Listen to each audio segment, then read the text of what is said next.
Hello friends, welcome to only IAS Hindi. सभी दोस्तों का बहुत बहुत स्वागत है। तो इस सेशन में हम बात करने वाले हैं परिसीमन आयोग यानी डिलिमिटेशन कमीशन की। आई होप आप सभी की स्टडी अच्छी चल रही होगी। अब आपके 20 क्वेश्चंस 20 चैप्टर्स के आसपास और बचे हुए हैं। तो जो डिलिमिटेशन कमीशन है आखिर ये करता क्या है? हमने चुनाव की बात की, हमने लोकसभा, राज्यसभा, विधानसभा सारी चर्चाएं बच्चों अभी तक हम कर चुके हैं। तो लोकसभा और विधानसभाओं के लिए कितनी सीटें होंगी, उन सीटों का निर्धारण हम कितनी जनसंख्या पे करेंगे, क्या क्षेत्र होगा, उन सभी चीजों को तय करने के लिए एक स्वतंत्र आयोग होता है जिसे कि हम परिसीमन आयोग या डिलिमिटेशन कमीशन कहते हैं। बस इसी की चर्चा हम करने वाले हैं कि आखिर ये जो कमीशन है वह क्या करेगा, किस तरीके से इसका गठन होगा। ठीक है, ये आपके लिए टेलीग्राम चैनल है @मंजू PWUPSC वाला, इसको सर्च करके ज्वाइन कर लो और इसको स्कैन करके भी ज्वाइन कर सकते हैं। तो आपको इसमें क्लासेस की इंफॉर्मेशन, क्लास नोट्स, जो आप पीडीएफ चिल्लाते रहते हैं वो पीडीएफ आपको मिल जाएगी। बट मैं आपको यही रिकमेंड करूंगी कि क्लास के साथ साथ आप नोट्स मेकिंग करते रहे, बिकॉज ऑफ नोट्स मेकिंग बहुत टू मच इंपॉर्टेंट है ना। नोट्स मेकिंग बहुत जरूरी है बच्चों। चलो आओ, तो सबसे पहले हम पढ़ने क्या वाले हैं उसके भी पहले आओ देखते हैं एक क्वेश्चन। इस बार यूपीएससी ने 2024 में एक क्वेश्चन पूछा था और उसके पहले हमने कई बार इसका डिस्कशन भी किया था। How many delimitation commissions have been constituted by the government of India till December 2023। दिसंबर 2023 तक भारत सरकार के द्वारा कितने परिसीमन जो आयोग है उनका गठन किया जा चुका है, ये क्वेश्चन पूछा गया था। इस बार यूपीएससी ने क्वेश्चन पूछा था, ठीक है, अभी 2024 में। अब चूंकि चल इतना ज्यादा रहा तो ऑब्वियस सी बात है कि पूछा तो जाएगा ही। आओ देखते हैं कि आखिर हमें इस चैप्टर में पढ़ना क्या है। तब तक आप इस पर कमेंट करके आंसर कीजिए। डिलिमिटेशन कमीशन ऑफ इंडिया, सबसे पहले हम समझेंगे कि आखिर ये जो है वह है क्या, इसका औचित्य क्या है।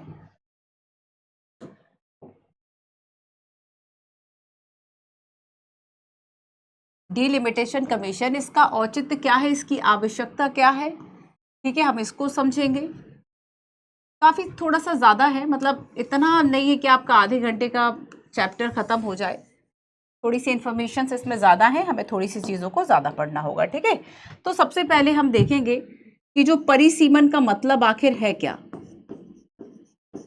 जो बच्चे ऐसे हैं जिन्होंने जस्ट यहीं से स्टार्ट किया है, ऑब्वियस सी बात है कुछ ना कुछ क्लासेस में ऐसे स्टूडेंट ज़रूर होंगे कि जस्ट आपने यहीं से शुरू किया है। बच्चों मैं आपको बता दूं एनसीईआरटी अवेलेबल है 11th-12th की, 11th एंड 12th की एनसीईआरटी अवेलेबल है। इसको देख लो, होशियार हो जाओगे, ठीक है। कैसे यूपीएससी क्वेश्चन पूछता है ये अवेलेबल है, इसको देख लो और उसके बाद से लक्ष्मीकांत की सीरीज स्टार्ट कर लो।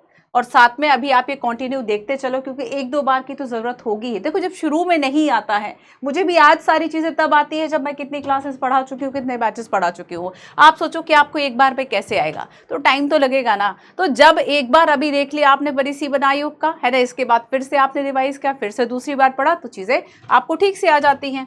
सो देखो परिसीमन है क्या और परिसीमन का औचित्य क्या है, इसका इंपॉर्टेंस क्या है, ठीक है। अब तक कितने गठन किए गए हैं, अब तक गठन किए गए आयोग, यहां से क्वेश्चन पूछा था और यूपीएससी ने अब तक गठन किए गए आयोग, मैं स्टार लगा देती हूं। अब तक कितने आयोगों का जो गठन है वह किया जा चुका है ना, यहां से ही क्वेश्चन पूछा था। फिर हम बात करेंगे कि इसमें संविधान में क्या प्रावधान किए गए हैं। संवैधानिक उपबंध जो है वह आखिर क्या है परिसीमन आयोग को लेकर। इसके अलावा हम बात करेंगे चौथा परिसीमन आयोग,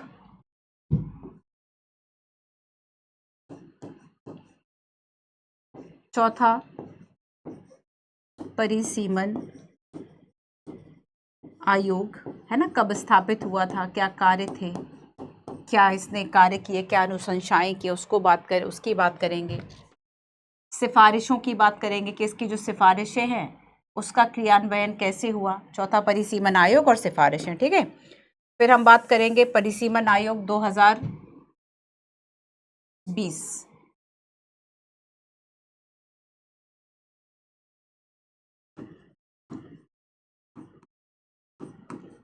परिसीमन आयोग 2020 और 2020 के संदर्भ में 2020 का जो परिसीमन आयोग बना था ये बेसिकली जम्मू कश्मीर को लेकर था, जम्मू कश्मीर के प्रावधानों को लेकर था। तो जम्मू कश्मीर में परिसीमन को हम समझेंगे,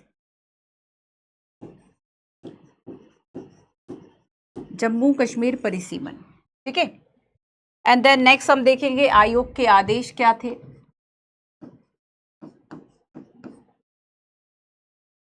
ठीक है, नेक्स्ट हम देखेंगे कि ये जो परिसीमन था इसके आदेश क्या क्या रहे, और लास्ट हमें इसमें जानना है कि आयोग की सिफारिशें क्या रही।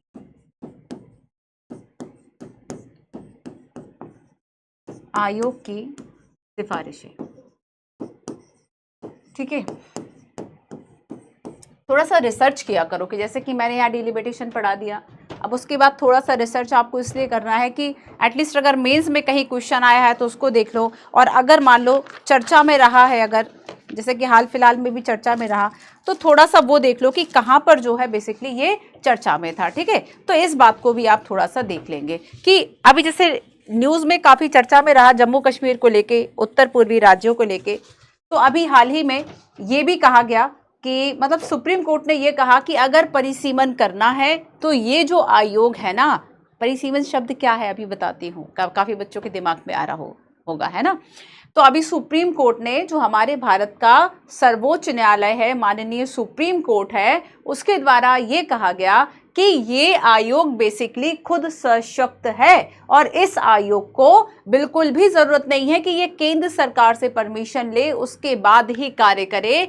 तो यहाँ पर ये इसके पास शक्ति संपन्न है प्रॉपर ये जो आयोग है। तो अब तक 2 बार क्वेश्चन पूछा गया, एक बार के क्वेश्चन में इसके आदेश की प्रकृति कैसी होती है उसके बारे में प्रश्न आया, क्या उसे चैलेंज किया जा सकता है, नहीं किया जा सकता है, और दूसरी बार जो प्रश्न आया अभी 2023 में कि अब तक कितने आयोगों का जो गठन है वह किया जा चुका है। ठीक है, ये सारी चीजें हैं। चलो, तो सबसे पहले तो परिसीमन आयोग आप देखेंगे तो चुनाव आयोग की वेबसाइट पर, जो आपका इलेक्शन कमीशन है, चुनाव आयोग की वेबसाइट पर आपको ये मिल जाएगा।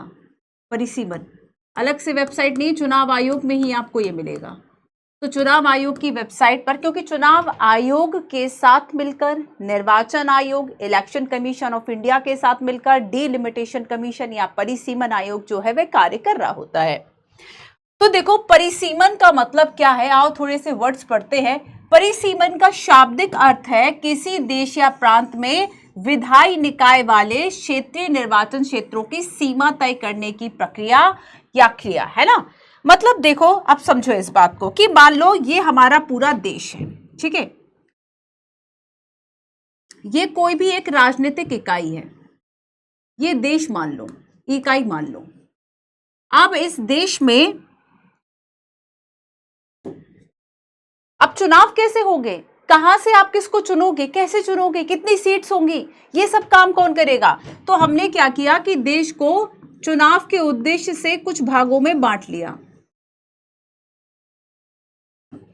क्या किया हमने, चुनाव के उद्देश्य से, चुनाव के उद्देश्य से देश को भागों में या क्षेत्रों में डिवाइड कर लिया,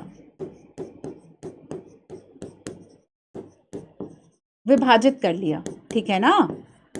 अब देखो कि ये जो विभाजित क्षेत्र है इसको हम क्या कहते हैं, निर्वाचन क्षेत्र या सीट कह देते हैं सामान्य भाषा में। इसको हम क्या कह देते हैं, निर्वाचन क्षेत्र। इसको हम इंग्लिश में बोल देते हैं इलेक्टोरल कॉन्स्टिट्यूएंसीज। क्या बोल देते हैं, इलेक्टोरल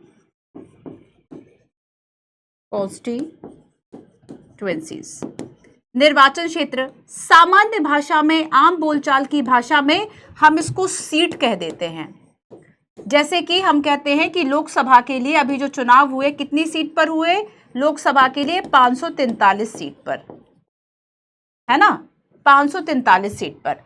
तो अब ये जो सीट है वह कितनी है, इस बात का निर्धारण कौन करेगा? तो इसी बात के निर्धारण के लिए कौन है? परिसीमन आयोग है। अब इसका काम क्या होगा? परिसीमन आयोग है। क्या कर रहा है परिसीमन आयोग? ये देखेगा कि जनसंख्या, आप देखो, हो सकता है कि इस निर्वाचन क्षेत्र में जनसंख्या 20 लाख की हो सकता है दूसरे निर्वाचन क्षेत्र में जनसंख्या 5 लाख की हो सकता है कहीं पर जनसंख्या जो है वह 50,000 की हो सकता है कहीं पर 1 लाख हो, तो कहीं पे 50 लाख है, तो कहीं पर 1 करोड़ है। तो ऐसे में क्या करना कि बेसिकली जनसंख्या के अनुपात में एक क्षेत्र तय कर देना कि लगभग, अभी वर्तमान में हम देखेंगे तो लगभग मान लो कि 10 लाख जनसंख्या पर 1 सीट आ रही है, फॉर एग्जाम्पल, है ना। तो मान लीजिए अगर 10 लाख जनसंख्या पर 1 सीट, तो कोशिश ये की जाएगी कि हम जिस तरीके से वो ये क्षेत्र बनाए जहां से हमें किसी को चूज करना है, चुनना है, तो ये जनसंख्या के अनुपात में लगभग बराबर हो। ये इसका मेन पर्पस है। तो परिसीमन आयोग क्या कर रहा है? जनसंख्या के अनुपात में, ऑब्वियस सी बात है, जब जनसंख्या के अनुपात में करेगा तो जनगणना की जरूरत पड़ेगी कि आखिर वहां पे लोग कितने हैं। सेंसस या जनगणना जो 2011 में लास्ट हुई थी, अभी 2021 की तो कोविड के कारण बस विस्थापित, स्थगित ही हुई पड़ी है। तो जनसंख्या के अनुपात में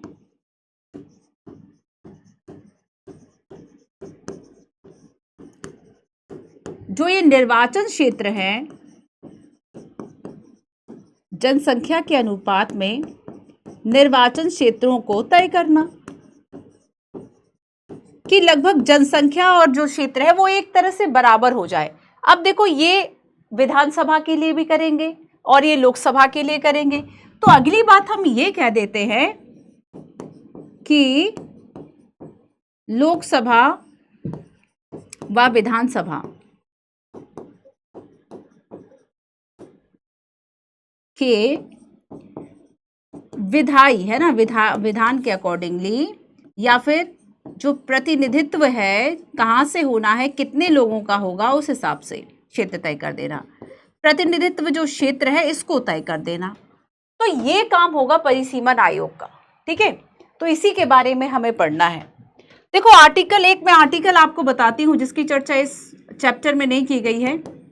आर्टिकल 82, आर्टिकल 82 अनुच्छेद 82 ये कहता है कि जो भारत के राष्ट्रपति हैं वह इस आयोग का गठन करेंगे। राष्ट्रपति द्वारा गठन किया जाएगा। और ऐसा नहीं है कि हर 5 साल में, हर 3 साल में, हर 10 साल में। एक शब्द लिखा हुआ है, आवश्यकता अनुसार। जब आवश्यकता लगेगी कि अब जनसंख्या का अनुपात बिगड़ गया है, जनसंख्या ज्यादा बढ़ गई है, निर्वाचन क्षेत्रों की जनसंख्या बहुत इधर उधर हो गई है, अब हमें बराबर करने की आवश्यकता है। सो जब आवश्यकता लगेगी तब राष्ट्रपति के द्वारा जो गठन है वह कर दिया जाएगा, ठीक है। लेकिन हम ये कहेंगे कि ये बात कही गई है कि राष्ट्रपति गठन करेंगे, लेकिन परिसीमन आयोग संवैधानिक निकाय नहीं है, यहां पर तो राष्ट्रपति की बात करी गई है। परिसीमन आयोग जो है वह संसद से एक अधिनियम से शक्तियां प्राप्त करता है। तो ये आपका वैधानिक है, ये आपका स्टैट्यूटरी है। ये कैसा निकाय है? वैधानिक निकाय है, क्योंकि संसद के द्वारा अधिनियमित किया गया, संसद के द्वारा एक्ट बनाकर इसको शक्तियां दी जाती हैं। संविधान में इसकी शक्ति और प्रॉपर एक डेडिकेटेड जो आर्टिकल है वह परिसीमन के लिए नहीं है। सो दैट्स वाई कि हम इसको क्या कहते हैं? हम इसको स्टैट्यूटरी कहते हैं, वैधानिक कहते हैं, संवैधानिक ये नहीं है। तो राष्ट्रपति के द्वारा गठन किया जाएगा, ये बात सही है, जब आवश्यकता लगेगी। क्लियर है? इतना आया समझ में? अब देखो, चूंकि संसदीय है, हमने किसको अपनाया? हमने अपनाया है लोकतंत्र में संसदीय पद्धति को। संसदीय पद्धति को में हम एमपीज को चुन रहे हैं, हम जो विधायक हैं उनको चुन रहे हैं, और ऐसे में हम उन एमपी और विधायक को जिस जगह से चुन रहे हैं, तो कोशिश तो करनी चाहिए ना कि हर एक आदमी का जो मूल्य है वह गिना जाए। अब कहीं पे 20 लाख लोग मिलकर एक व्यक्ति को चूज कर रहे हैं, कहीं पे 5 लाख लोग मिलकर एक व्यक्ति को चूज कर रहे हैं। तो जहां पे 5 लाख लोग मिलकर एक को चूज कर रहे हैं कि वहां पे लोगों के मत का मूल्य अधिक हो रहा है, और जहां पे 20 लाख लोग कर रहे हैं तो मत का मूल्य एक तरह से कम हो रहा है। तो हम तो ये कह रहे हैं ना कि हमारे यहां सार्वभौमिक वयस्क मताधिकार के आधार पर हम प्रॉपर इस तरीके से कोशिश करते हैं, एक व्यक्ति एक वोट एक मूल्य की बात कर रहे हैं। तो ये इसी सिद्धांत पर कार्य करता है कि परिसीमन आयोग का काम क्या है कि जनसंख्या के अनुपात में निर्वाचन क्षेत्रों को यह तय कर दे, तो ये इसका मुख्य काम होगा। क्लियर है इतना? तो किसी देश या प्रांत में प्रादेशिक सीमाओं को, ये हो गया। आगे चलते हैं।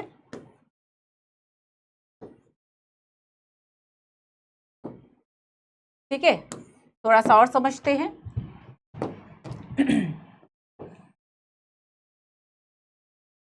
देखो जरा इसे क्या लिखा हुआ है, एज इट इज याद कर लो। ये तो बच्चों आपको रट लेना है, याद कर लेना है, याद कर लेना है। ठीक है, भारत के संविधान यह आज्ञापित करता है कि लोकसभा में सीटों का आवंटन प्रत्येक राज्य की जनसंख्या के आधार पर होना चाहिए, ताकि सीटों का जनसंख्या के अनुपात सभी राज्यों में लगभग समान हो। इसका उद्देश्य यह सुनिश्चित करना है कि प्रत्येक व्यक्ति के वोट का भारांकन लगभग समान हो, भले ही किसी भी राज्य में रहते हो। तो यहां पर क्या किया जा रहा है कि सीट और जनसंख्या, सीटों का आवंटन, सीटों का ये समझ लो एक फॉर्मूला हो गया है ना, सीटों का आवंटन और राज्य की जनसंख्या, सीटों का आवंटन और राज्य की जनसंख्या। ठीक है, तो इन दोनों का जो अनुपात है ना, ये बराबर होना चाहिए। अनुपात कैसा होना चाहिए? बराबर। बराबर क्यों होना चाहिए? बराबर इसलिए होना चाहिए क्योंकि एक व्यक्ति एक वोट एक मूल्य।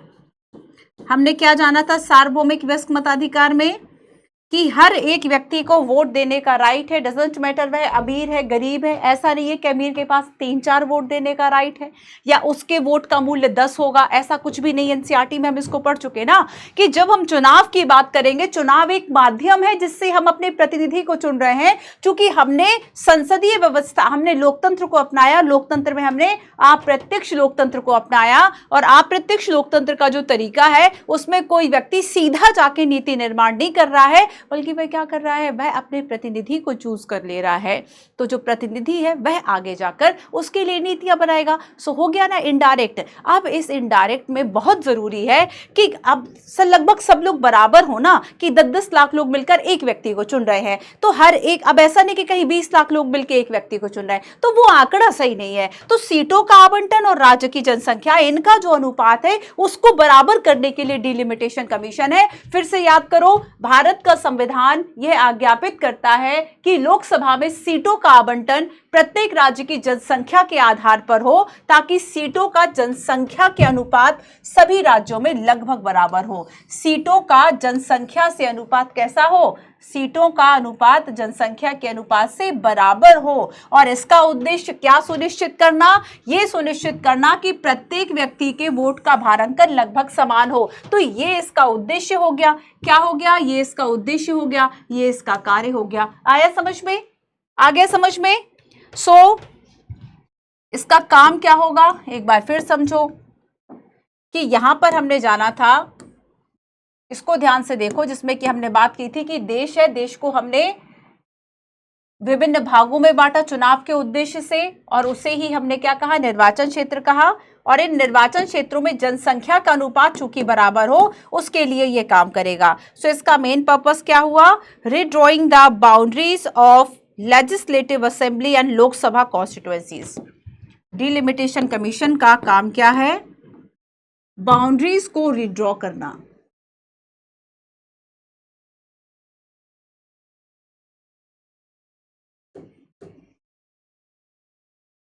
ये बाउंड्रीज हैं, सीमाएं हैं निर्वाचन क्षेत्रों की, है ना। तो बेसिकली क्या करना कि इन सीमाओं को फिर से रीड्रॉइंग करने का जो काम है वह ये करेगा।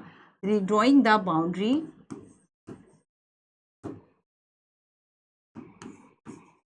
Delimitation commission.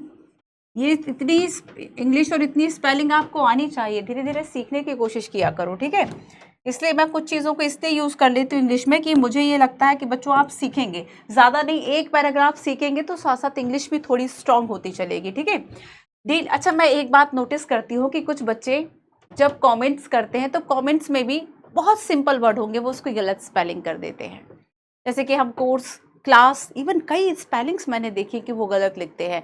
तो थोड़ा सा इस पे वर्क करो, क्योंकि अगर ये छोटी छोटी मिस्टेक्स आपकी रहेंगी, आप करेक्ट नहीं करोगे, आगे जो इंग्लिश का आपका क्वालिफाइंग का पेपर होगा उसमें थोड़ी प्रॉब्लम होगी। English just and language, but इसको सीखा जा सकता है, ऐसा नहीं है कि जिसको नहीं आता वो नहीं सीख सकता, ठीक है। तो यहाँ पर आपको कोशिश करना है कि, और ये आएगा कैसे कि धीरे धीरे धीरे धीरे आप कोशिश करते रहें।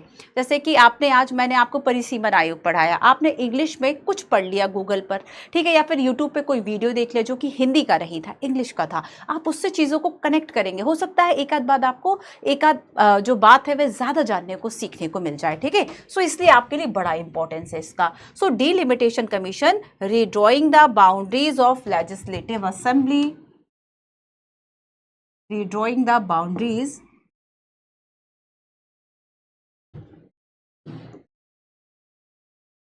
redraw करना, फिर से बनाना, redrawing the boundaries, किसकी बाउंड्रीज को रीड्रॉ कर रहा है, ये फिर से बना रहा है, लेजिस्लेटिव असेंबली और Lok Sabha constituencies of legislative assembly, जो राज्य का विधानमंडल होता है, legislative assemblies, assembly and Lok Sabha constituencies, and Lok Sabha constituencies, Lok Sabha के लिए जो निर्वाचन क्षेत्र थे और राज्यों की विधायिका की उसके लिए, है ना। और ये किस बेस पर, किस आधार पर होता है, so is the based on last census, मतलब जो इसके अंतिम जनगणना होती है उस आधार पर, is the based on last census, census मतलब जनगणना, लास्ट सेंसस, सेंसस मतलब क्या होगा, जनगणना, है ना, जनगणना। कॉन्स्टिट्यूएंसीज मतलब निर्वाचन क्षेत्र, लेजिस्लेटिव आप समझ ही रहे हैं, है ना। बाउंड्रीज मतलब जो सीमाएं हैं, रीड्राइंग करना मतलब फिर से उसका पुनः सीमांकन करना, पुनः बनाना। तो यहाँ पर किसी देश या प्रांत में प्रादेशिक चुनाव क्षेत्रों की सीमाओं को सुनिश्चित करने वाला आयोग है। किसी देश या प्रांत में,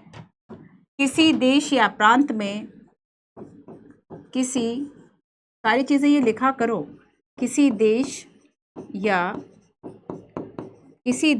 प्रांत में प्रादेशिक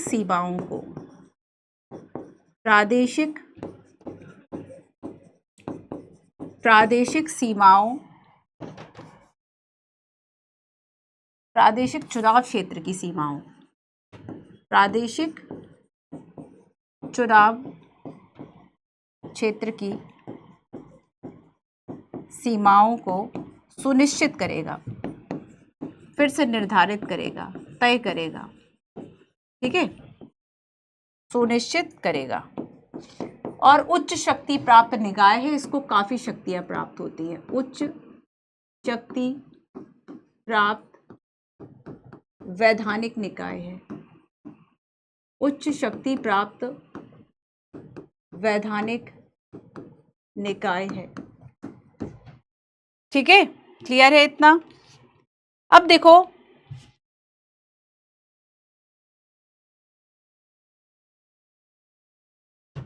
इतना क्लियर हो गया। तो चलो आओ हम देखते हैं कि और वेबसाइट आगे क्या कहती है। परिसीमन का काम एक उच्चाधिकार निकाय को सौंपा जाता है और ऐसे निकाय को ही परिसीमन या सीमा आयोग भी कह दिया जाता है। अब देखो यहाँ पे सीमा आयोग भी लिखा है। अब आप सोचोगे ऐसा तो नहीं कहीं देश की सीमाओं को निर्धारित कर रहा है, सीमा आयोग परिसीमन आयोग को ही कह दिया, ऐसा नहीं है कि वो कोई पाकिस्तान और भारत के बीच में क्या बाउंड्री होगी उसको तय कर रहा है। तो यहाँ पे सीमा आयोग के रूप में भी इसको जाना जाता है। और भारत में ऐसे परिसीमन आयोग का गठन अब तक कितनी बार हो चुका है, 4 टाइम्स हो चुका है, 4 बार ऐसा गठन किया जा चुका है। 1952 में परिसीमन आयोग, 52 के अधीन, 63 में परिसीमन आयोग बना, अधिनियम 1962 के अधीन। एक अधिनियम था, अधिनियम के तहत आयोग स्थापित किया, इसलिए कभी कभी आपको जो अंतर है वह देखने को मिल जाता है। जैसे कि तीसरा 1973 में गठित किया गया था, लेकिन अधिनियम 1972 का था। फिर 2002 में परिसीमन अधिनियम बना और 2002 के ही अधीन। तो परिसीमन आयोग एक उच्चाधिकार प्राप्त निकाय है और इसके आदेशों को केवल ये जो 2 लाइन्स है ना, ये आयोग की लाइन से वेबसाइट की, और यहाँ पर इन 2 लाइन से यूपीएससी ने अब तक अलग अलग वर्षों में 2 क्वेश्चंस पूछ लिए। अब मैं क्वेश्चंस आपको दिखाती हूँ, इसको ध्यान से देखो इसको, ठीक है। फिर से पढ़ते हैं हम एक बार, बहुत बहुत बहुत इंपॉर्टेंट है, ठीक है। चलो देखो फिर से पढ़ो। अब तक 4 बार गठन हो चुका है, 1952, 1963, ठीक है, 1973 एंड 2002, 4 बार।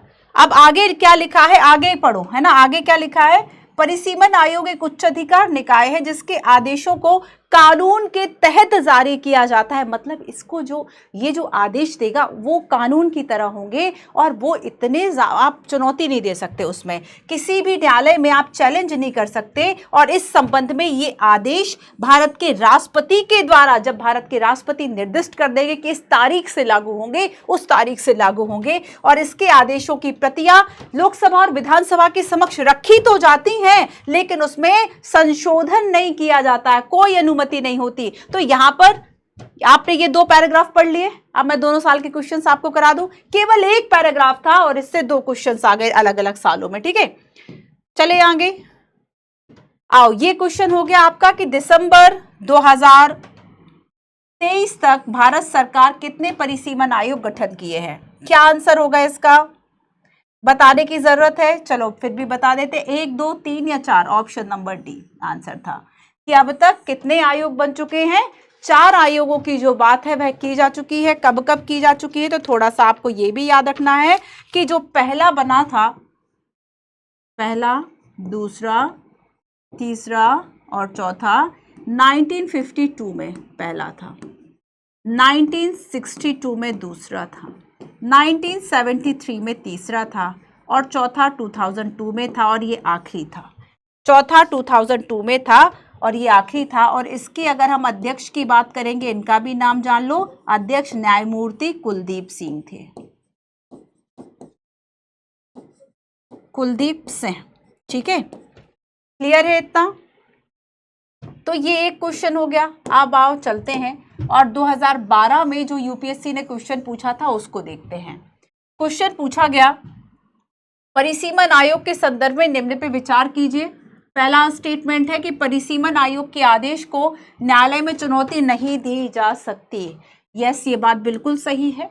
जब परिसीमन आयोग के आदेश लोकसभा राज्य विधानसभा के समक्ष रखे जाते हैं तो आदेशों में कोई संशोधन नहीं कर सकती।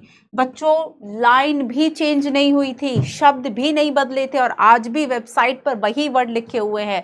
और यही एक कारण है कि मैं आपको डायरेक्ट वेबसाइट की जो लाइन से वह पढ़ाती हूँ, बजाय इसके कि मैं अपनी लैंग्वेज में तो समझा दूंगी, बुकिश लैंग्वेज भी बता दूंगी। बट हमारे लिए, अब बताओ इसका आंसर क्या होगा। ऑप्शन नंबर सी, दोनों ही तो सही है, क्योंकि परिसीमन आयोग के पास एक जो परिसीमन आयोग जो आदेश देगा ना, परिसीमन आयोग ये जो आदेश देगा, इसके आदेशों को कानून की तरह समझा जाएगा, जैसे कि लॉ है, ठीक है, कानून की तरह मान्यता होगी। और इसलिए आप इसे न्यायालय में चुनौती नहीं दे सकते, चैलेंज नहीं कर सकते कि नहीं अपने आदेशों को बदलो, ये आदेश दिया है परिसीमन आयोग ने, इसको बदलो, ऐसा कुछ नहीं है।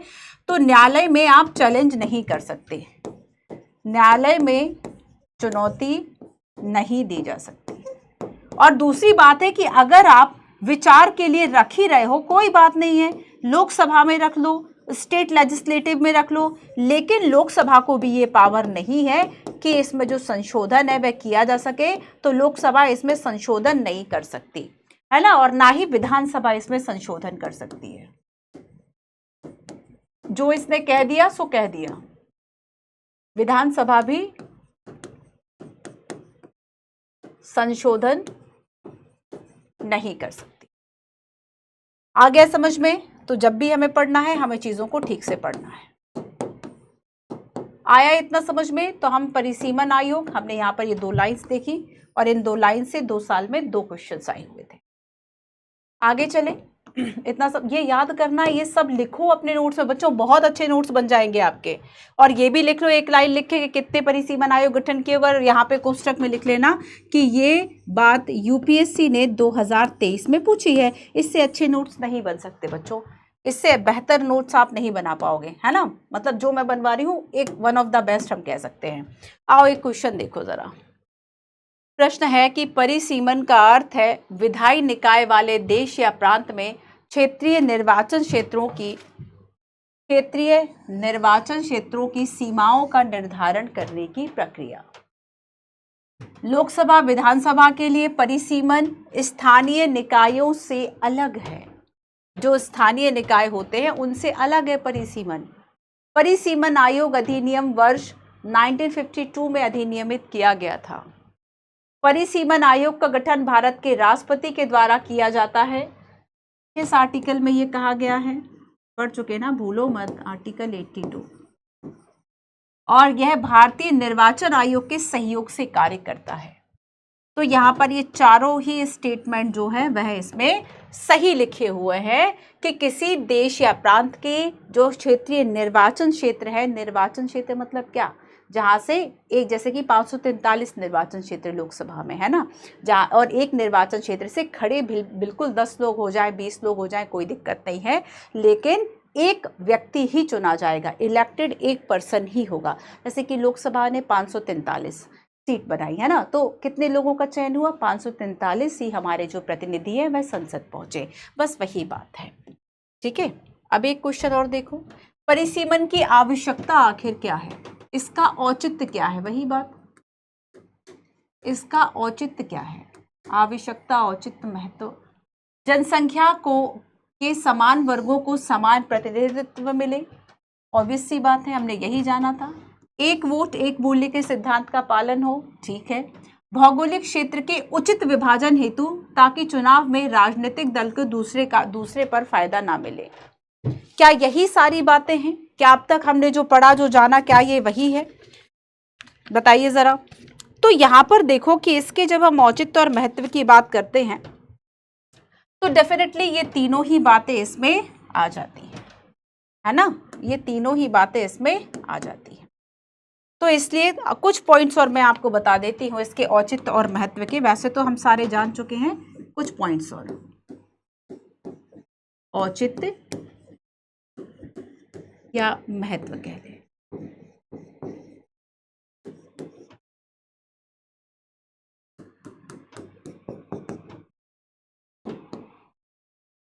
तो हमने अपनाया हुआ है लोकतंत्र।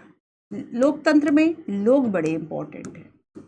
लोकतंत्र में भी हमने कौन सा लोकतंत्र, संसदीय व्यवस्था, संसदीय लोकतंत्र। तो संसद है जो कि सर्वोच्च वैधानिक निकाय है।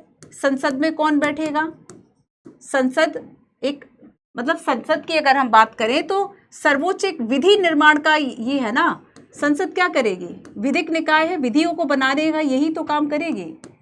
विधि निर्माण की शक्ति किसके पास है, संसद के पास है। और ये इसमें कौन लोग बैठेंगे, संसद में कौन बैठेगा, हमारे प्रतिनिधित्व कौन, हमारा जो प्रतिनिधित्व है वह कौन करेगा, उसको हम चुनाव के माध्यम से चुनते हैं। हमारा प्रतिनिधित्व कौन करेगा, तो ये जो प्रतिनिधित्व है, चूंकि हमने इनडायरेक्ट डेमोक्रेसी को अपनाया है, अप्रत्यक्ष लोकतंत्र, अप्रत्यक्ष लोकतंत्र में क्या होगा कि हम वोट देके किसी को चूज कर लेते हैं। हमने क्या किया, अपना वोट दे दिया और वोट देकर हमने प्रतिनिधि को चुन लिया। वोट देकर हम जो चुन रहे हैं उसका माध्यम चुनाव है। तो प्रतिनिधि हमारा कौन होगा और प्रतिनिधि का निर्वाचन हम किस क्षेत्र से करेंगे, तो ये क्षेत्र जो है वह जनसंख्या के अनुपात में बराबर होने चाहिए, ताकि हर एक व्यक्ति का जो वोट है उसका मूल्य हो, है ना। तो यहाँ पर चुनावी सीमाओं का आवधिक मतलब क्या होता है, एक समय के साथ, है ना। तो इसका औचित्य क्या है, ये सारी चीजें देखते हुए चुनावी सीमाओं का, वही तो है ना कि हमने ये देखा कि इसमें क्या क्या हम सीमाएं बनाएंगे, कहाँ से प्रतिनिधि जो है वह खड़ा होगा। तो चुनावी सीमाओं का आवधिक सीमांकन करने के लिए, आवधिक मतलब एक पीरियड टाइम पर आवधिक सीमांकन, है ना, इसके लिए जरूरी है। तो चूंकि हमने लोकतंत्र अपनाया, लोकतंत्र के लिए जरूरी है चुनाव, लोकतंत्र के जरूरी है निर्वाचन, और चुनाव किस क्षेत्र से होगा ये बहुत जरूरी है, तो क्षेत्र जनसंख्या के अनुपात में हो, ये और भी ज्यादा जरूरी होता है। तो राजनीतिक प्रतिनिधियों के चुनाव के लिए, निर्वाचन क्षेत्रों के उपयोग के लिए इसका महत्व है ना। चूंकि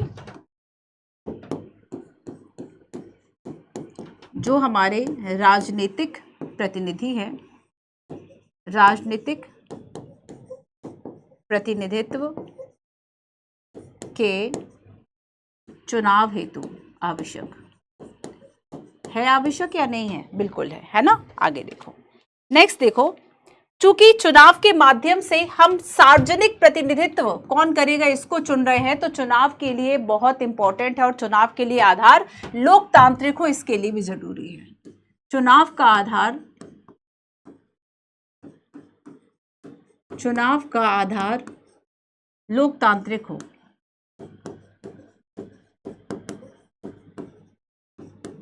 होना चाहिए, इसलिए हमारे लिए इसका महत्व है ना।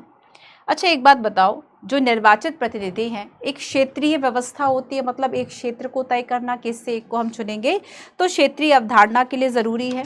इसके अलावा एक बात और, समय के साथ साथ जनसंख्या बदल गई। मान लीजिए देखो, यहाँ पे क्या था कि एक क्षेत्र जो है वह इतना बड़ा हो गया है ना, इसमें जनसंख्या 20 लाख हो गई, इसमें 5 लाख है, समय के साथ और परिवर्तन हो गया और एक जगह जनसंख्या मान लीजिए 50 लाख हो गई। तो समय की बदलती जरूरतों के हिसाब से आपको बराबर क्षेत्र करना होगा। ठीक है, अगर 20 लाख है तो इसको क्या करो, थोड़ा और छोटा कर दो, तो ये बराबर बराबर हो जाएंगे। बस यही काम तो परिसीमन आयोग कर रहा है। तो यहाँ पर क्या है कि चूंकि बदलती आवश्यकताओं के लिए बहुत जरूरी है, बदलती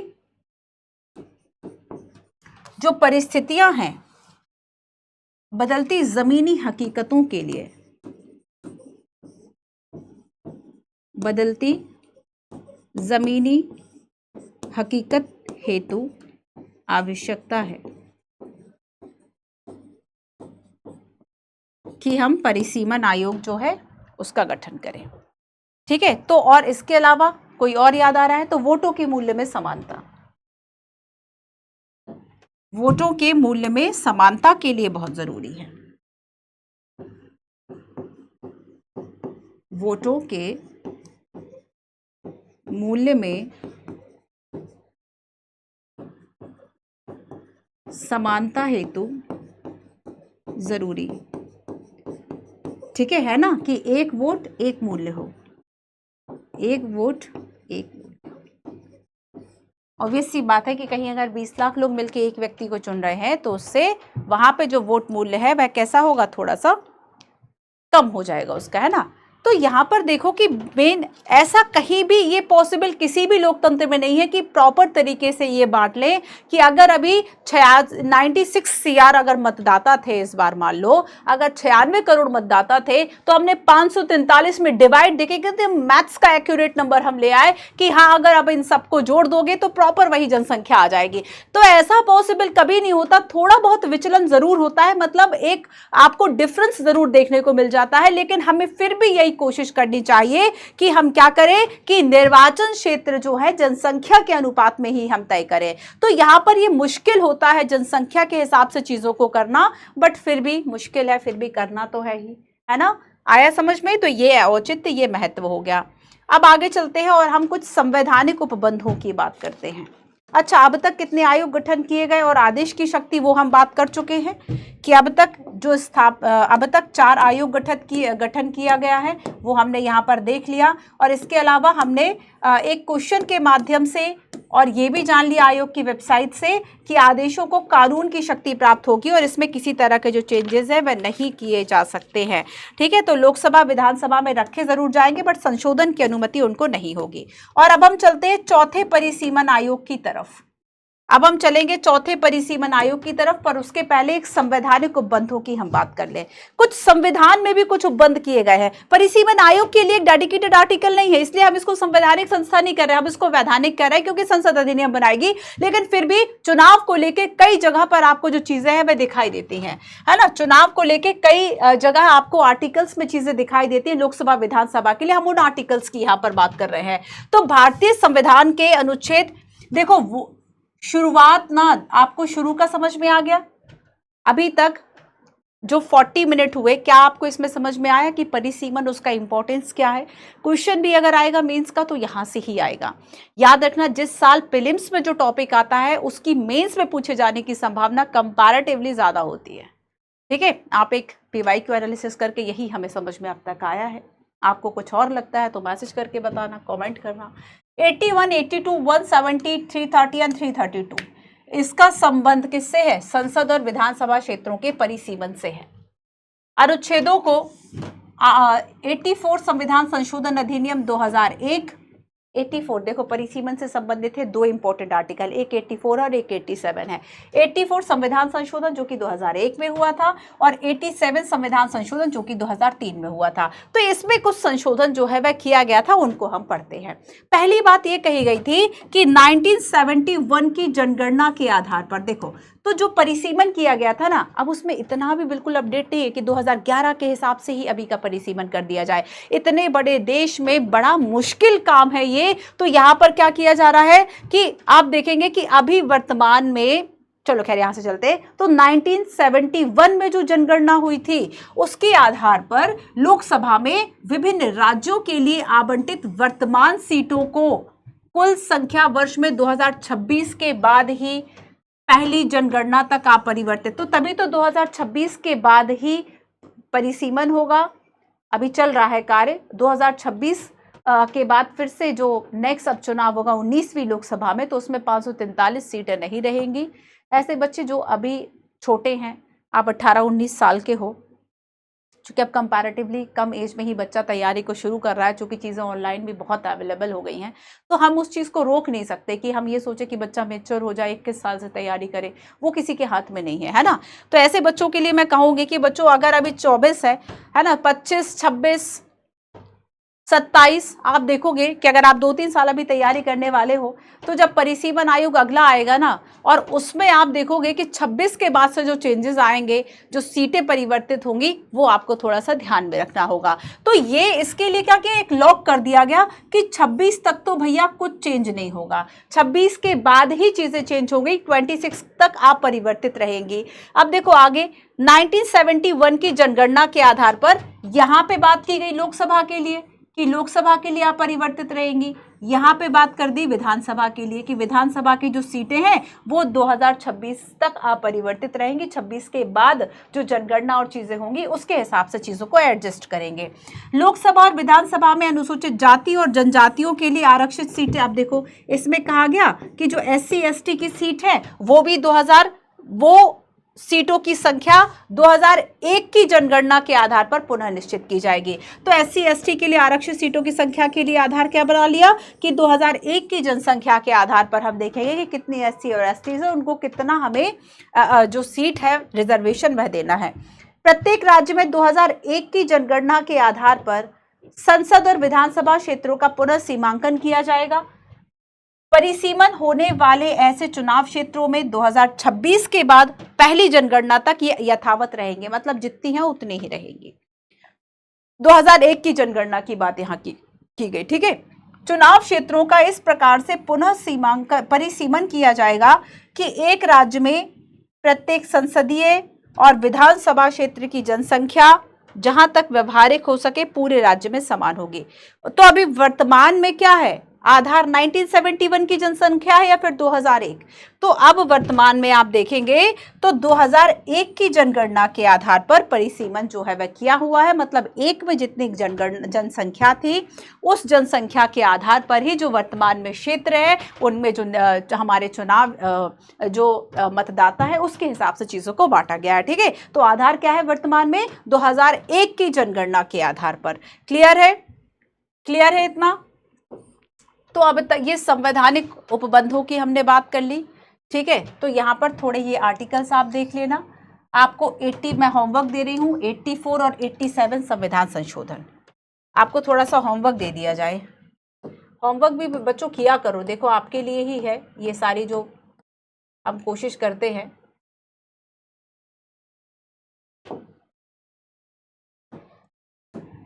ये नहीं सोचना है कि भाई क्लास ऑनलाइन है, थोड़ा सा सिंसियरिटी खुद में भी रखो।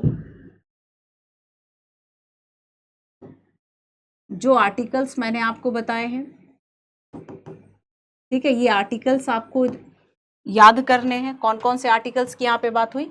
81, 82, 170, 330, 81, 82, 171, 330, 332। ठीक है, इन आर्टिकल्स को थोड़ा सा याद करोगे सर्च करके। इसके अलावा जो परिसीमन एक्ट को लेकर जो भी करंट अफेयर था, इस करंट अफेयर को कवर करोगे। PYQs मैंने साथ में करा दिए हैं, आपको नोट्स बनाना है। ठीक है, अगर अभी केवल आप वीडियो को देख रहे हो तो मैं आपको बता देती हूँ कि केवल वीडियो को देखो मत, ठीक है, केवल देखो मत, नोट्स बना लो, वरना बाद में नोट्स बनाना पड़ेगा। और नेक्स्ट क्लास के पहले आपको रिवीजन करना है, नेक्स्ट क्लास के पहले रिवीजन करना है। थोड़ा सा टाइम आपको करंट अफेयर पे ज़रूर देना है, ये सारी चीज़ें आपको करनी होंगी। ठीक है, क्लियर है इतना? चलो अब आगे चलते हैं।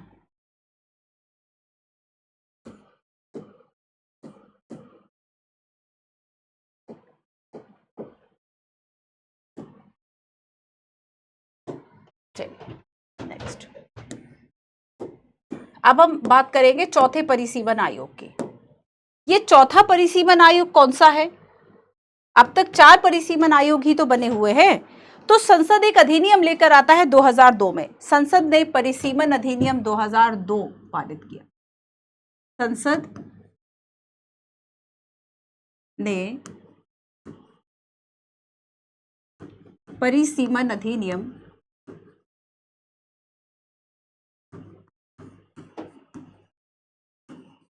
2002, है ना, और इसके तहत चौथा परिसीमन आयोग, जिसके की अध्यक्ष कुलदीप सिंह थे, चौथा परिसीमन आयोग का गठन किया गया 2002 में। कभी कभी इसमें डिफरेंस मिल जाता है कि एक्ट कभी आया, लेट लतीफ हो गया तो 3-4 में भी बन सकता था, फिलहाल ये 2 में ही बन गया। और इसके अध्यक्ष कौन बने? कुलदीप सिंह।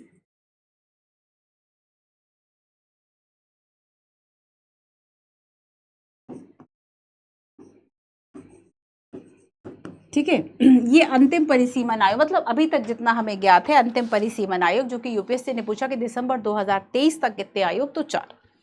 अब देखो कि इसके द्वारा, इस आयोग के द्वारा, अब चूंकि इन्हें करना तो था काम कि भाई कैसे परिसीमन कर ले, तो इन्होंने आधार किस जनसंख्या को बनाया? 2001 की जनसंख्या को। 2001 की जनसंख्या के आधार पर, 2001 की जनसंख्या के आधार पर इन्होंने सीमाओं का विभाजन किया, प्रादेशिक, प्रदेश की सीमाओं का, निर्वाचन क्षेत्रों का, सीमाओं का सीमांकन। इसलिए तो सीमा आयोग भी कहा जाता है ना। क्लियर है इतना? तो संसद और विधानसभा क्षेत्रों पर किया गया एक की जनगणना के आधार पर। बस इसमें एक इंपॉर्टेंट पॉइंट है, आपको पता है कि जो चौथा परिसीमन आयोग ये किया गया 2001, ये किसमें लागू नहीं है? कुछ ऐसे क्षेत्र थे जिसमें कि लागू नहीं है। एक क्वेश्चन के माध्यम से मैं आपको बताती हूं, जरा इस प्रश्न को देखो। चौथा परिसीमन आयोग जो है, इसकी सिफारिशें लागू नहीं होंगी असम, अरुणाचल, मणिपुर, नागालैंड, झारखंड, इसमें से किसमें लागू नहीं होगी परिसीमन की सिफारिशें? अभी हाल फिलहाल में भी बहुत चलता रहा हाल फिलहाल में उत्तर पूर्वी राज्यों के परिसीमन को लेकर कि देखो वहाँ पे इसलिए नहीं किया क्योंकि वहाँ पे जनजातीय इलाका बहुत ज़्यादा है, और अगर हम उसमें छेड़छाड़ करते तब वहाँ के लोग नाराज़ हो जाते। अगर वहाँ पे प्रॉब्लम्स उस समय, अगर हम 2000 की बात करें, उग्रवाद इतना ज़्यादा हो रहा है, अलगाववाद इतना ज़्यादा हो रहा है, ऐसे में वहाँ परिसीमन, अरे चुनाव करा लो, यही बड़ी बात है, बहुत बड़ी बात है। तो ऐसे में क्या किया गया कि अगर हम चुनाव की चौथे परिसीमन आयोग की बात करेंगे तो इसे जम्मू कश्मीर में लागू नहीं किया गया था, क्योंकि जम्मू कश्मीर को विशेष राज्य का दर्जा था। जम्मू कश्मीर में लागू नहीं। इसके अलावा उत्तर पूर्व के 4 राज्य थे, नॉर्थ ईस्ट के, उत्तर पूर्व के 4 राज्य थे, और ये 4 राज्य कौन कौन से थे?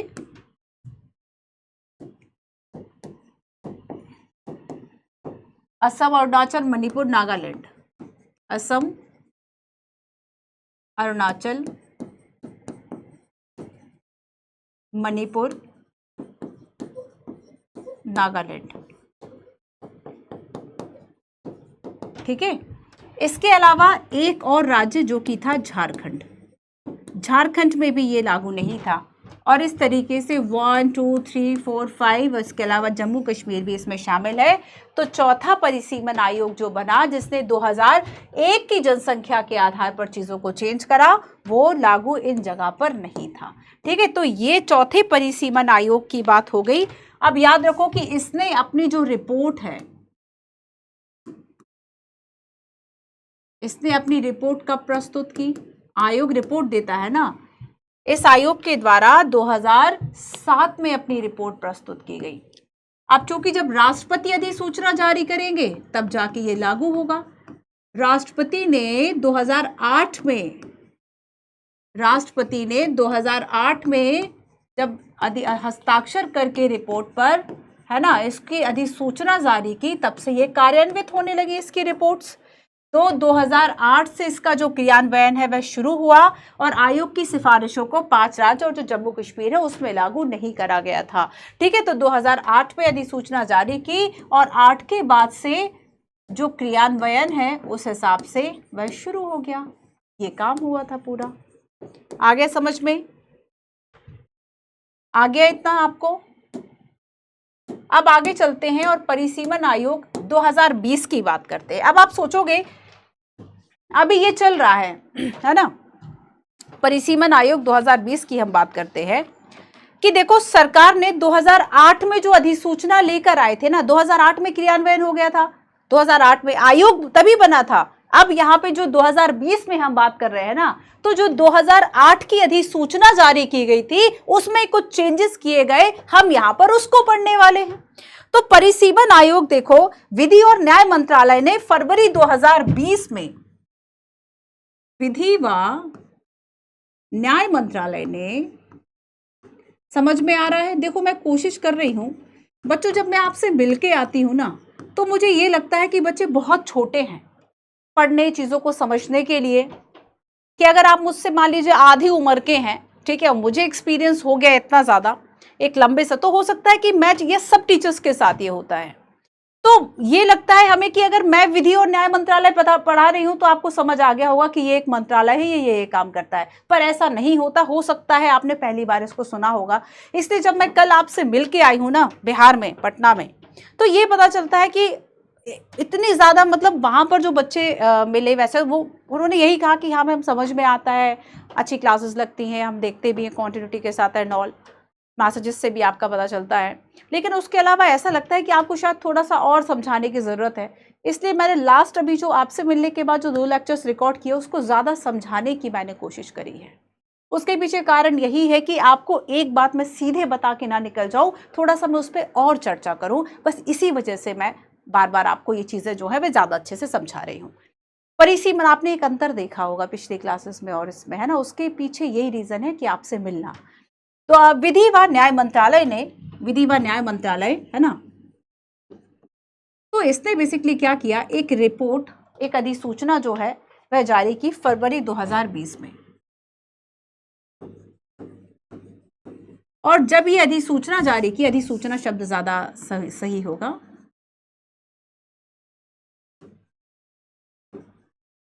अधिसूचना जारी की। और 2008 में जो अधिसूचना राष्ट्रपति के द्वारा जारी की गई थी उसमें कुछ चेंजेस किए गए और इसमें यह कहा गया कि अब उत्तर पूर्व के जो 4 राज्य हैं, उत्तर पूर्व के 4 राज्यों में परिसीमन अब कराया जाएगा। 4 राज्यों में परिसीमन होगा। कौन कौन से 4 राज्य? असम, अरुणाचल, मणिपुर, नागालैंड, है ना। तो यहां इसमें क्या कहा, अब देखो ऐसा इसलिए कहा क्योंकि अब ये 2020 की बात है, वो 2001 की बात हो रही थी। 2001 में रिपोर्ट आती है, 2001 में जो है वह एक की जनगणना के आधार पर जो चीजें हैं वह चल रही हैं और उसके हिसाब से 7 में रिपोर्ट आती है, 8 में अधिसूचना आती है। बट अब उस 8 के बाद 20 आ गया ना भाई। तो अब इसमें ये कहा, इसका कारण क्या था कि आखिर अब जारी क्यों करना था? कहा कि अब जो है उग्रवाद उतना नहीं है, अब उग्रवाद जो है वह कम हुआ है। ठीक है, लोग जो है वह तैयार हुए हैं निर्वाचन के लिए, लोकतंत्र में अपनी भागीदारी के लिए लोगों का हम कह सकते हैं सहयोग ज्यादा है और इसलिए अब अगर उग्रवाद जो है वह कम हो रहा है, हम वहां शांतिपूर्ण निर्वाचन करा सकते हैं। तो अब इन राज्यों को बाहर रखने की कोई आवश्यकता नहीं है। पहले आवश्यकता इसलिए ज्यादा थी बच्चों क्योंकि यहां पर हम देखेंगे कि थोड़ा सा जो चीजें हैं वह डिफिकल्ट थी, परिस्थितियां थोड़ी सी डिफिकल्ट थी। बट फरवरी 2020 में जो भारत सरकार ने 2008 की अधिसूचनाओं को रद्द कर दिया, इसमें एक बात याद रखो, 2008 की अधिसूचनाओं को रद्द कर दिया।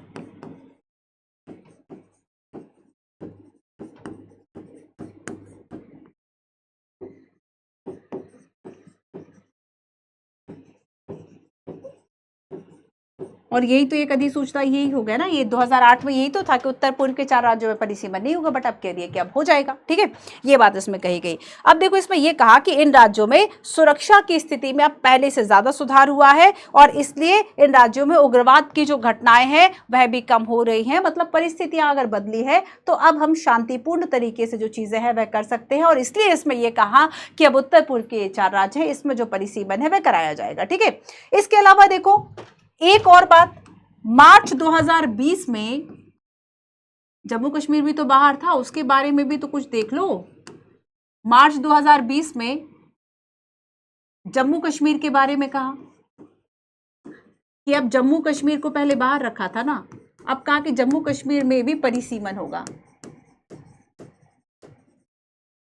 क्योंकि अब आपको पता है ना कि जम्मू कश्मीर रीऑर्गेनाइजेशन जो एक्ट 2019 में आपको पता होगा कि जम्मू कश्मीर की पहले एक विशेष स्थिति हुआ करती थी जिसके अंतर्गत उसका अपना संविधान था, अपना झंडा था और भी कई चीज़ें थी, अपनी न्याय संहिता भी थी। लेकिन अब 2019 में क्या किया गया था, धारा 370 को ख़त्म कर दिया और उसके बाद से उसकी स्थिति बाकी राज्यों की तरह ही कर दी और उसके बाद जम्मू कश्मीर और लद्दाख को 2 केंद्रों में विभाजित कर दिया, 2 यूटीज़ में डिवाइड कर दिया। और इसलिए मार्च 2020 में ये जो अधिसूचना आई, कहा कि नॉर्थ ईस्ट में अब उतनी प्रॉब्लम नहीं है इसलिए परिसीमन होगा और जम्मू कश्मीर, चूंकि जम्मू कश्मीर रीऑर्गेनाइजेशन एक्ट आ चुका है और इसलिए अब जम्मू कश्मीर में परिसीमन होगा। अभी हाल फिलहाल में बहुत चर्चा रही इन दोनों चीजों को लेकर, उत्तर पूर्व को और इनको लेकर।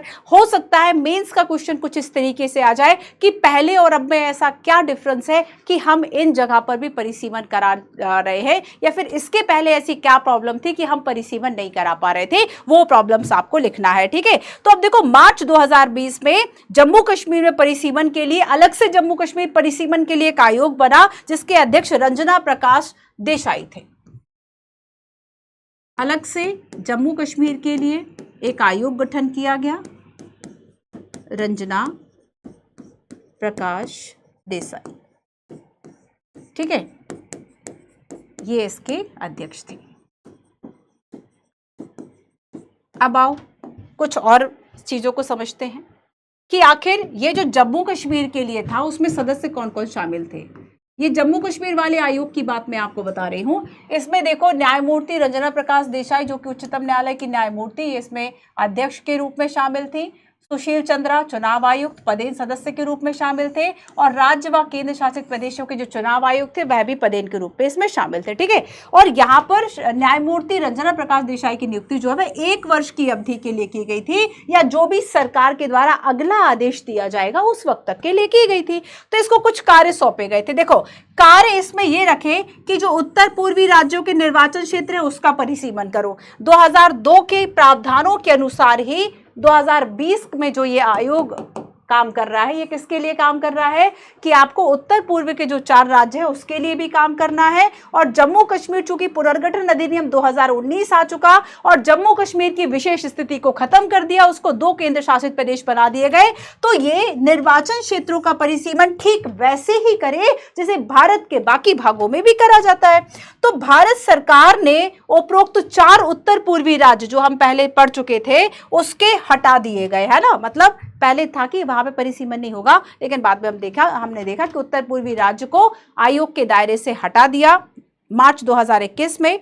और इसके अलावा आयोग की अवधि भी 1 वर्ष के लिए बढ़ा दी गई, मतलब मार्च 2022। अभी आप देखेंगे कि मई 2022 तक भी इसका जो विस्तार है वह कर दिया गया, अपने परिसीमन कार्य को जो है वह दोबारा करने के लिए, जम्मू कश्मीर और इनकी स्थिति की पुनः समीक्षा के लिए। तो ये बात आपको याद रखना है। ठीक है, अच्छा एक बार और देख लो कि 2020 में पहले हमने देखा कि अधिसूचना 2008 की खत्म कर दी, जम्मू कश्मीर भी आएगा, पर मार्च 2021 में भारत सरकार ने फिर से क्या किया कि उत्तर पूर्व के जो 4 राज्य थे उनको आयोग के दायरे से हटा दिया। उसके पीछे रीजन ये है कि ऑलरेडी वहां की जिस तरह से जनसंख्या और संरचना है, जो जनजातीय इलाका है, जिस तरीके से चीजें चल रही हैं उसी तरीके से चले, बहुत ज्यादा छेड़खानी अभी नहीं करेंगे क्योंकि स्थितियां उतनी भी सामान्य नहीं है ना। ये सारी बातें की गई हैं। तो थोड़ा सा जो क्वेश्चन आ सकता है वह आ सकता है आपका परिसीमन। मैं मेंस का क्वेश्चन आपको बता देती हूं कि बच्चों जो मेंस का क्वेश्चन आएगा, अब लास्ट आपका बचा है जम्मू कश्मीर वाला, और थोड़ा सा हम देख लेते हैं।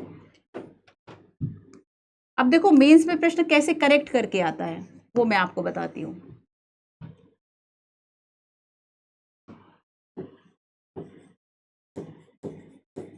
जहां से प्रॉब्लम है क्वेश्चंस वहीं से आएंगे, क्योंकि वही तो सोल्यूशन आपको निकालने हैं आगे जाके। तो अगर हम यहां पर उत्तर पूर्व की बात करेंगे तो उत्तर पूर्व में ऐसे क्या कारण हैं और क्या इसके सुझाव हैं।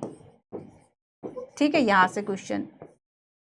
और अगर हम ये देखें कि ये जो परिसीमन, जब हम जम्मू कश्मीर की बात करते हैं तो जम्मू एंड कश्मीर में परिसीमन के लिए क्या समस्याएं हैं, तो यहां पर भी सेम कि क्या कारण है ना, क्या यहाँ पे हम परेशानियां कह लें, किस तरह की परिस्थितियां हैं, और सुझाव तो डेफिनेटली हर जगह, कारण उपाय हर जगह। मेंस का क्वेश्चन ज्यादातर इसी पे फोकस रहता है। ठीक है, परिसीमन, उत्तर पूर्व और ये सारी चीजें। इसके अलावा मान लीजिए करंट अफेयर में जो चीजें चर्चा में रही, करंट न्यूज में मान लीजिए अगर 2020 का जो अधिसूचना है ये चर्चा में रही, तो यहाँ से क्वेश्चंस कि इसमें क्या क्या बदलाव, क्या क्या प्रावधान जो है वह किए गए थे। तो बस इन चीज़ों को आपको समझना है। आओ थोड़ा सा जम्मू कश्मीर की बात करें। देखो जम्मू कश्मीर में क्या क्या चेंजेस किए गए वो ज़रा देख लो। गवर्नमेंट की जो PIB है, जहाँ पर गवर्नमेंट अपनी सारी इन्फॉर्मेशन को हमसे शेयर करती है, प्रेस इन्फॉर्मेशन ब्यूरो, है ना, उसका ये स्लाइड है। जम्मू कश्मीर के लिए परिसीमन आदेश 90 विधानसभा क्षेत्रों में से 43 जम्मू में और 47 कश्मीर में होंगी। ST के लिए 9 सीटें आरक्षित होंगी। पहले यहाँ पे सीटों का आरक्षण नहीं किया जा गया था विधानसभा के लिए, और बाद में जब 2020 के हिसाब से चीज़ों को चेंज करा गया तब जम्मू कश्मीर में भी क्या किया गया कि अब ST के लिए भी सीटों का आरक्षण किया गया। तो ये एक इसमें चेंज है। ठीक है, ये इसमें बदलाव है। और जो बदली हुई चीज़ें हैं वहाँ से प्रश्न ज़्यादा आते हैं। तो यहाँ पर 9 सीटों का आरक्षण किया गया। सभी 5 संसदीय निर्वाचन क्षेत्रों में समान संख्या में विधानसभा के क्षेत्रों की बात की गई। सभी विधानसभा क्षेत्र जिले की सीमा के भीतर रहेंगे। कश्मीरी प्रवासी और POK के विस्थापित लोगों के लिए विधानसभा में अतिरिक्त सीटों की सिफारिश की गई। इसमें देखो 2 मुद्दों को उठाया गया कि चूंकि कश्मीर से ऐसे लोग जिनको कि प्रवासी हम कह लें, प्रवासियों के लिए, और ऐसे जो पाकिस्तान ने कश्मीर ऑक्यूपाई कर रखा है तो ऐसे लोगों के लिए भी क्या करना कि अलग से सीटों के आरक्षण की बात की गई कि कुछ सीटों का आरक्षण जो है वह दिया जा सके। जैसे कि आयोग ने क्या कहा कि जम्मू कश्मीर को परिसीमन के उद्देश्य से अब हम एक इकाई मानेंगे, यहां पे भी परिसीमन करेंगे और 5 यहां पे संसदीय निर्वाचन क्षेत्रों में 18 विधानसभा क्षेत्रों की संख्या समान लगभग होगी, है ना। इसमें देखो अनंतनाग राजौरी संसदीय निर्वाचन क्षेत्र है। अनंतनाग, ये ना रहा अनंतनाग, है ना। अनंतनाग और राजौरी जो है संसदीय निर्वाचन क्षेत्र को कश्मीर क्षेत्र के अनंतनाग क्षेत्र, जम्मू क्षेत्र के राजौरी और पुंछ को मिलाकर ये बनाया गया, ठीक है। तो यहाँ पर जो राजौरी और जो पुंछ क्षेत्र है उसको मिलाकर अनंतनाग राजौरी संसद के लिए निर्वाचन क्षेत्र बनाया गया। जम्मू कश्मीर में कुल 90 विधानसभा क्षेत्रों में से ये तो पढ़ चुके कि 43 जम्मू 47 कश्मीर, है ना। इसके अलावा जम्मू क्षेत्र के लिए 6 नए विधानसभा क्षेत्रों और कश्मीर के लिए 1 नए विधानसभा क्षेत्रों का निर्माण किया गया। इसके अलावा 9 सीटें आरक्षित की गई, है ना। अनुसूचित जनजाति के लिए, जाति के लिए 7 सीटों का आरक्षण किया गया और 1 विधानसभा क्षेत्र का नाम भी बदला गया। आयोग ने 1 विधानसभा क्षेत्र का नाम रख दिया श्री माता वैष्णो देवी, है ना। आपने देखा होगा कि वैष्णो देवी एक बड़ा फेमस हिंदू स्थल है, पूजा स्थल है, तो इसका किया गया। तो ये जम्मू कश्मीर में परिवर्तन की बात हो गई। चलो आ जाओ थोड़ा सा देखते हैं। सो हमने आज बात की डेलिमिटेशन कमीशन की और मंजू @मंजू PW UPSC वाला टेलीग्राम चैनल है, इसको ज्वाइन कर लो। क्लासेस की PDF नोटिफिकेशंस एंड ऑल। सो अब देखो एक बार जल्दी से रिवीजन कर लेते हैं। परिसीमन आयोग की हमने बात की, हमने जाना इसका औचित्य क्या है, मुझे लगता है क्लास के साथ साथ याद हो गया होगा। हमने जाना संवैधानिक उपबंध क्या है, चौथा परिसीमन आयोग 2020 पे फोकस किया, जम्मू कश्मीर की बात की, ठीक है। हमने जाना कि ये जो है ये पूरा बड़ा ही इंपॉर्टेंट था और केवल इस एक पैराग्राफ के ये जो 2 लाइन से इससे यूपीएससी ने 2 बार प्रश्न पूछे। तो हमने जाना कि जो डिलिमिटेशन कमीशन है, परिसीमन आयोग है, वह क्या कर रहा है, चुनाव क्षेत्र में जनसंख्या के हिसाब से चीजें जो है वह अनुपात बराबर है उसके लिए कर रहा है। और अगर हम 82 की बात करेंगे तो आर्टिकल 82 जो है वह क्या कह रहा है, वह कहता है कि राष्ट्रपति के द्वारा आवश्यकता अनुसार गठन किया जाएगा। अब तक 4 बार किया गया, क्यों किया जाएगा, हमने जाना कि चुनाव के उद्देश्य से देश को विभाजित करना जरूरी है और ये विभाजित क्षेत्र जो है वह निर्वाचन क्षेत्र या सीट के रूप में कहे जाते हैं और इसी को हम क्या कहते हैं, इलेक्टोरल कॉन्स्टिट्यूएंसीज कहते हैं, जैसे कि लोकसभा के लिए 543 सीट्स है। हमने जाना परिसीमन आयोग का कार्य क्या है कि जनसंख्या के अनुपात में निर्वाचन क्षेत्रों को यह तय करने का मेन काम करेगा, मतलब सीटों का आवंटन और राज्य की जनसंख्या, सीटें और राज्य की जनसंख्या इनका अनुपात लगभग बराबर हो, ये ज्यादा ऊंच नीच इसमें ना हो और एक व्यक्ति एक वोट के मूल्य को हम कर सके, ये आपको याद करना है, याद रखना, ये आपको रट लेना है एकदम जो शब्द हैं कि भारत का संविधान यह आज्ञापित करेगा कि लोकसभा में सीटों का आवंटन प्रत्येक राज्य की जनसंख्या के आधार पर होना चाहिए ताकि सीटों का जनसंख्या के अनुपात सभी राज्यों में समान हो और इसका उद्देश्य यह सुनिश्चित करना है कि प्रत्येक व्यक्ति के वोट का भारांक लगभग समान हो, भले ही वह किसी भी राज्य में रहते हो। तो नेक्स्ट हमने बात की कि ये डिलिमिटेशन कमीशन क्या कर रहा है कि रीड्राइंग कर रहा है बाउंड्रीज को, है ना। किसी देश या प्रांत में प्रादेशिक चुनाव क्षेत्र की सीमाओं को सुनिश्चित करेगा, ये काम कर रहा है। उच्च शक्ति प्राप्त एक वैधानिक निकाय है और इसके कानूनों को चुनौती नहीं दी जा सकती। विधानसभा संशोधन नहीं कर सकती, लोकसभा संशोधन नहीं कर सकती, न्यायपालिका में भी चुनौती नहीं दी जा सकती और सेम यही वर्ड यूपीएससी ने 2012 में पूछे थे। दोनों बातें इसमें सही हैं, ठीक है, क्लियर है। आगे चलो, नेक्स्ट हमने जाना कि इसकी आवश्यकता क्या क्या है। हमने जाना कि जनसंख्या, ये आप आवश्यकता लिख के और उसके आगे ना ये पॉइंट लिख लो, आवश्यकता लिख लो अपने उसमें और 1 2 3 करके ये पॉइंट्स लिख लो जो मैंने ये पॉइंट्स यहाँ लिखे हैं, क्योंकि तीनों समान है, मतलब तीनों बराबर वो है, आपको इंपॉर्टेंट है ना, तीनों सही हैं। जनसंख्या के समान वर्गों का समान प्रतिनिधित्व, भौगोलिक क्षेत्रों का उचित विभाजन ताकि एक राजनीतिक दल को दूसरे पर फायदा ना हो, एक वोट एक मूल्य के पालन के लिए आवश्यक है, ठीक है।